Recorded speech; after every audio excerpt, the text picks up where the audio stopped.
छाले पड़ गए, नवल दे मैया रोहित के पैरों में छाले पड़ गए, तारा के पैरों में छाले पड़ गए। वो महाराज तारा जो कभी बाहर की धूप नहीं देखती थी, आज तीनों प्राणियों की दशा ऐसी है कि महाराज तीनों प्राणी नंगे पैर आज चले काशी में पहुंचे। बारिश समय कहा जाता है समय की जो लीला होती है किसी को पता नहीं होती है मेरी माँ। समय कब किसका बदल जाए, कब किसको कहाँ पहुंचा दे, ये पता नहीं होता है। ध्यान रखना, तीनों प्राणी चले चलते चलते 5वें दिन काशी में जाके पहुंचे। और जब 5वें दिन काशी में जा करके पहुंचे तो विश्वामित्र ने आज काशी के बीच चौराहे पर तीनों प्राणियों को खड़ा कर लिया, रोहित को, तारा को, हरिश्चंद्र को, तीनों प्राणियों को खड़ा किया। अब विश्वामित्र काशी में आवाज लगाने लगे, काशी के लोगों, अगर किसी को नौकर की जरूरत हो तो वो मेरे पास में आए और आ करके मुझसे नौकर खरीद ले। अब जब विश्वामित्र आवाज लगा रहे तो कैसे आवाज लगाए रे भैया? अरे बिक रहे तीनों बजरिया में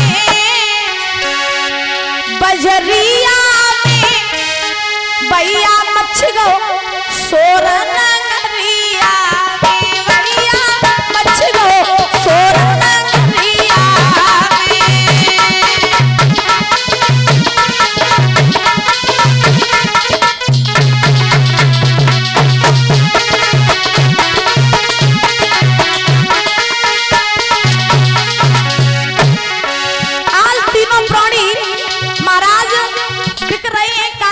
चौराहे पर खड़े होकर के। और जब बिक रहे हैं तो उसी समय बिक रहे तीनों बजरिया में भैया मच गो सोर नगरिया में, भैया मच गो सोर नगरिया में।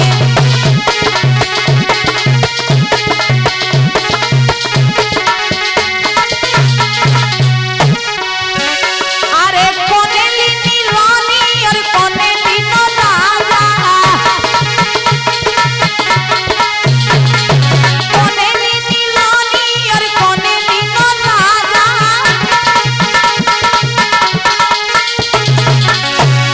कोने लीनो बेटा बजरिया में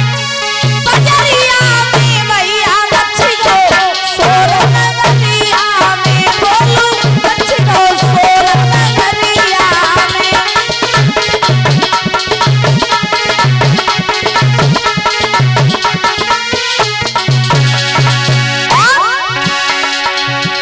अरे मैत्र लीनो राजा और ब्राह्मण लीनी रानी,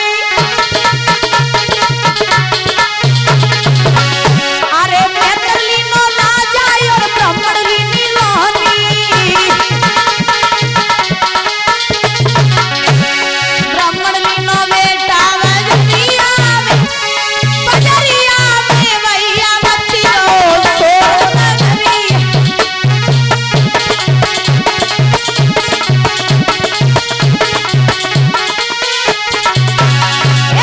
बिक रहे तीनों बजरिया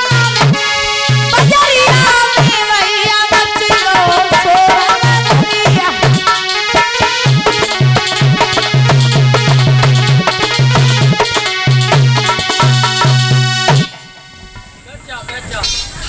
महाराज आसन पे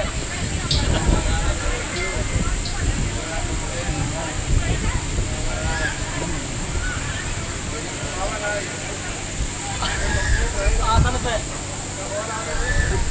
कहूँ कहूँ वाईफाई कनेक्ट हो जाते, कहूँ कहूँ कनेक्शन जुड़ जाता, कहूँ कहूँ टूट जाता। बोलिए गोविंद भगवान की। तो अब देखिए, जब तीनों प्राणी काशी के चौराहे पर खड़े हैं तो खड़े होने के बाद में आज विश्वामित्र ने जब आवाज लगाई, काशी के लोगों, अगर किसी को नौकर की जरूरत हो तो वो मेरे पास में आए और आ करके मुझसे नौकर खरीद ले। बीच चौराहे पर खड़ा कर दिया, काशी के सभी लोग इकट्ठे हो गए। अब बुजुर्गों, जब काशी के सभी लोग इकट्ठे हुए, अब तो काशी के चौराहे पर ऐसा लग रहा है मानो मेला लग गया हो। जब सभी लोग काशी के इकट्ठे हो गए तो अब विश्वामित्र ने जब आवाज लगाई कि भैया कोई नौकर खरीद लो, तो उस भीड़ में से एक कालू नाम का मेहतर निकल के आया। उस कालू मेहतर ने विश्वामित्र से कहा, बाबा जी हमें ये बताइए इस पुरुष का क्या मोल है? बोले 20 बार सोना। तो कालू मेहतर ने 20 बार सोना दिया और दे करके आज परीक्षित जी हरिश्चंद्र को खरीद लिया। अब उसी भीड़ में से एक ब्राह्मणी निकल के आई। उस ब्राह्मणी ने विश्वामित्र से कहा कि हे महाराज ये बताइए इस स्त्री का क्या मोल है? बोले 20 बार सोना। तो ब्राह्मणी ने 20 बार सोना दिया, तारा को खरीद लिया। अब हरिश्चंद्र को खरीद लिया मेहतर ने और तारा को खरीद लिया ब्राह्मणी ने। अब कौन बचा? बेटा रोहितास। अब जब रोहितास बचे तो महाराज ब्राह्मणी ने उस तारा से कहा कि तारा अब तू मेरे साथ में चल। तो रोहित ने देखा कि पिताजी को खरीद लिया मेहतर ने, माँ को खरीद लिया इस ब्राह्मणी ने, और मेरो मोल करवे वालों कोई नहीं। सो रोहित ने दौड़ के झपट के अपनी मैया के पांव पकड़ ले, और जो तारा के पांव पकड़े आज रोहित ने, तो पैर पकड़ करके महाराज आज रोहित ने तारा से कही, माँ तुम जा रही हो मैं छोड़ के? तारा बोली, हम कहाँ जा रहे हैं तुम्हें छोड़ के, हम कहीं नहीं जा रहे हैं। तो रोहित ने जवाब दिया, माँ मैंने ये देखा कि पिताजी को खरीद लिया इस मेहतर ने और तुम्हें खरीद लिया इस ब्राह्मणी ने। माँ मेरो मोल करवे वालों कोई नहीं, मैं अपने संग लिवाई चल, क्योंकि मैया अगर मैं यहाँ पर अकेला रह गया तो फिर मैं किसके सारे जीऊंगा? पिताजी भी चले जाएंगे, मत तुम भी चली जाओगी, मैं किसके सारे जीऊंगा? यहाँ तो हमारा प्रदेश भी, हमारा देश भी नहीं है, परदेश है, यहाँ मैं किसी को जानता नहीं हूँ, माँ मुझे अपने साथ ले चल। रोहित ने पैर पकड़ लिए। तारा ने जवाब दिया, बेटा अब क्या बताऊं, ये तो किस्मत का खेल है, हमें तुम्हें तो अब बिछड़ना ही पड़ेगा। रोहित पैर पकड़े, आंखों से आंसू रोहित के निकलते जा रहे। रोहित कहने लगे, अगर माँ चली गई तो बिना माँ के हमारा जीना मुश्किल हो जाएगा। अब रोहित ने महाराज तारा से बात कही, माँ जाना चाहती हो तो चली जाओ, लेकिन मेरी एक बात याद रखना। कौन सी? आज तुम हमें छोड़ करके जा रही हो तो आज हमें ऐसा लग रहा है जैसे मेरे शरीर में से प्राण निकले जा रहे हो। और रो करके रोहित ने एक बात कही, मैया सुनो कि लगता जीवन की और सांसों का और इस तन से नाता टूट गया।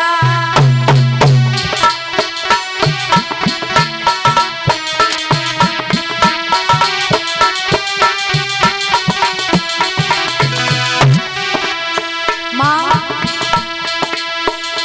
आज तुम हमें छोड़ करके जा रही हो तो ऐसा लग रहा है जैसे शरीर में से प्राण निकले जा रही हो। ऐसा लग रहा है जैसे मैं मरा जा रहा हूँ, मेरा दम घुट रहा है। माँ मुझे अपने साथ ले चलो, मैं तुम्हारे बिना नहीं जी सकता। माँ मैं तुम्हारे बिना मर जाऊंगा, मेरे शरीर में से प्राण निकले जा रहे हैं। मैया तूने मुझे खिलाया पिलाया बड़ा किया, अपनी पलकों पर बिठा करके रखा, लाड प्यार किया, और जब तू मुझे छोड़ के चली जाएगी दूसरों के सारे, तो तू बता माँ मैं किसके सारे जीऊंगा? अपने साथ ले चलना, मुझे छोड़ के मत जा मुझे। माँ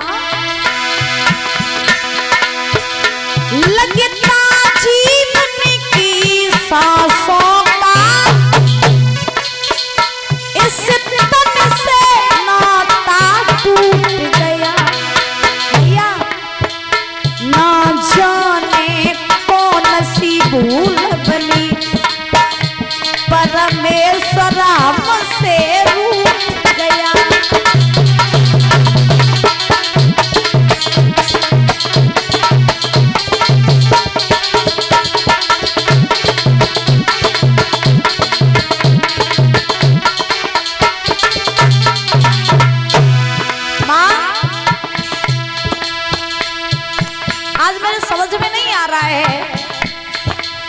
जब तुम और पिताजी हमें छोड़कर चले जाएंगे तो फिर हमारा होगा क्या?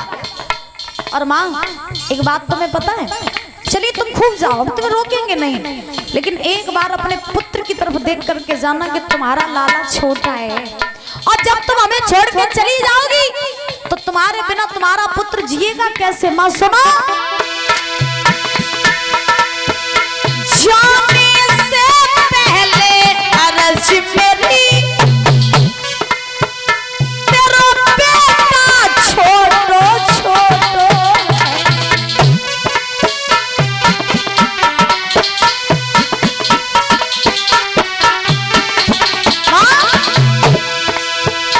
जाने से पहले अर्ज मेरी, तेरा लाला छोड़ो छोड़ो, है कौन और माँ जग में एक मात कोई सहारो है।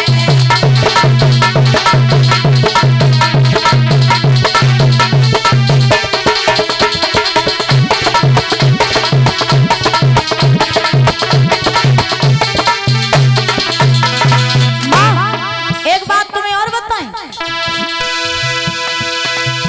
जीवन में अंधेरा है उनके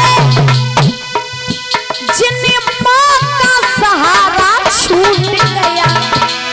उनके जीवन में अंधेरा होता है जिनके जीवन में माता पिता का साया नहीं होता है। वो बच्चे बड़े ही दुर्भाग्यशाली होते हैं जिनके ऊपर माँ और बाप का हाथ नहीं होता है, और जिनके पास में माँ और बाप दोनों का प्यार होता है वो बच्चे तो बड़े सौभाग्यशाली होते हैं।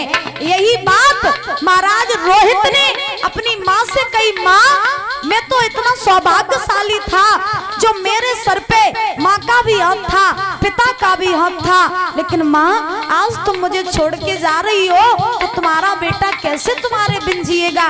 माँ मर जाएगा तुम्हारा बेटा तुम्हारे बिना, मुझे अपने साथ ले चलो ना, मैं तुम्हारे बिना नहीं जी पाऊंगा। मैया ले चलो मुझे अपने साथ। जीवन में अंधेरा है उनके जिन्हें माँ का सहारा छूट गया, है कौन और माँ जग में एक मात कोई सहारा है।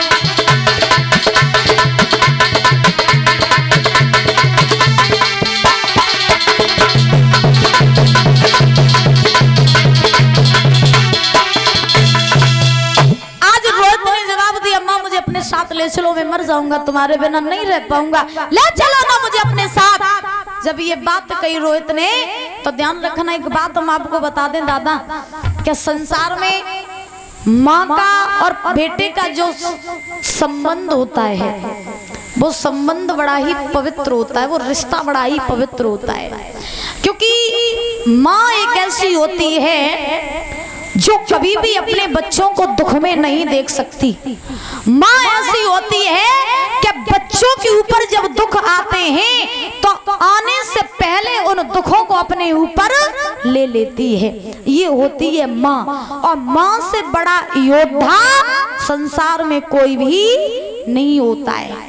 माँ बाप के जितना लाड करने वाले, माँ बाप के जितना प्यार करने वाला दुनिया में कोई पैदा नहीं हुआ है आज तक, ये बात मेरी याद रखना। जितना प्यार तुम्हें माँ बाप कर सकते हैं उतना प्यार दुनिया की कोई भी हस्ती तुम्हें नहीं दे सकती है। अगर माँ के घर में 4 बालक भी होंगे ना तो माँ घर घर में जा करके बर्तन मांज करके तुम्हें पाल लेगी। बाप के अगर घर में 4 बालक भी होंगे ना तो बाप महाराज वजन उठा करके, वजन ढो करके बाप खुद नहीं खाएगा, पाई जोड़ करके तुम्हें खिलाएगा पिलाएगा, तुम्हें पढ़ाएगा, तुम्हारे पैरों पर तुम्हें खड़ा करेगा। जो बाप दिन रात मेहनत करके वजन ढोता है, दिन रात अपने सर पर महाराज ईंटें उठा करके ढोता है, क्या वो माँ बाप कभी तुम्हारे दुश्मन बन सकते हैं? कभी नहीं बन सकते। तो माँ बाप के जितना बड़ा योद्धा तुम्हारे लिए संसार में कोई हो नहीं सकता है। ध्यान रखना, तुम दुनिया वालों से लड़ते हो लेकिन माँ बाप तुम्हारी खुशी के लिए दुनिया से लड़ते हैं। ये बात मेरी याद रखना, माँ बाप के जितना बड़ा योद्धा संसार में कोई नहीं हो सकता। और माँ का और बच्चों का रिश्ता तो इतना पवित्र होता है कि बच्चों के ऊपर अगर कोई भी कष्ट आते हैं तो उन कष्टों को माँ अपने ऊपर लेने के लिए तैयार हो जाती है। तो रोहित ने जो तारा के पैर पकड़े, माँ मुझे अपने संग लिवाए चल, मैं तेरे बिना मर जाऊंगा माँ, मैं तेरे बिना जिंदा नहीं रह पाऊंगा, मुझे लिवाए चलना संग में। तो तारा ने झपट के अपने लला को अपनी छाती से लगाए, लो लला तो हम छोड़ के कहूँ नहीं जाइए, तो अपने संग लिवाए चलिए, क्योंकि तू मेरे बिना नहीं रह सकता, मैं तेरे बिना नहीं रह सकती। जब ये बात कही तो मेरी माँ तारा ने ब्राह्मणी के पैर पकड़ लिए, मैया मेरो लला मेरे बिना मर जाएगो, मेरो पूत मेरे बिना जिंदा नहीं रह पाएगो, तो तेरी अगर आज्ञा हो वे मैया तो तू मेरे ऊपर एक एहसान छोटो सो कर दे, क्या 20 बार सोना दे के तूने मोह खरीद लो, अब एक ही एहसान कर दे कि 20 बार सोना दे के तू मेरे लला को खरीद ले, क्योंकि मैया मैं अपने लला के बिना जिंदा नहीं रह पाऊंगी, मेरे पूत मेरे बिना जिंदा नहीं रह पाएगा, कि पुत्र को एक माँ को अलग न करो, मेरे लला को खरीद लो मैया, जिंदगी भर तेरे ऐसा न माने। जब ये बात कही तो ब्राह्मणी को दया आ गई, तो ब्राह्मणी ने 20 बार सोना दिया, रोहित को भी खरीद लिया।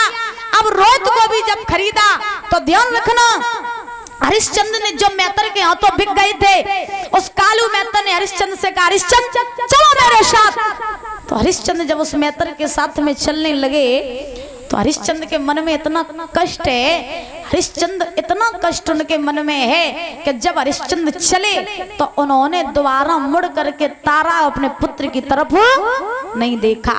और हरिश्चंद्र ने जब अपनी पत्नी अपने पुत्र की तरफ नहीं देखा दादा, तो आज जैसे ही हरिश्चंद्र चले तो तारा ने जवाब दी, महाराज जा रहे हो, अब जाए तो तुम रहे ही हो, तो अब क्या हम इतने बुरे हो गए जो एक बार तुम मुड़ के भी देखना नहीं चाह रहे हो, कम से कम एक बार तो मुड़ करके देख ही लो, मैं तुम्हारी पत्नी हूँ, ये तुम्हारा पुत्र है, अब तुम जा रहे हो, जिंदगी में पता नहीं कब मिलना हो, तो एक बार तो मुड़ करके देख ही लो। और जैसे ही तारा ने ये बात कही तो हरिश्चंद्र ने जैसे ही अपनी पत्नी अपने पुत्र की तरफ मुड़ के देखा, महाराज आंखों से आंसू निकल पड़े। और जब आंखों से आंसू निकल पड़े तो हरिश्चंद्र ने तारा से कहा, तारा लोग मर जाते हैं फिर भी अपनी पत्नी अपने पुत्र को बेचते नहीं है, लोगों के ऊपर कितना भी संकट आ जाए, कितना भी बड़ा कष्ट आ जाए, फिर भी लोग अपने बच्चे अपनी बीवी के ऊपर आंच नहीं आने देते, लेकिन मैं वो अभागा पति था जिसने जीते जी अपनी पत्नी अपने पुत्र को बेच दिया,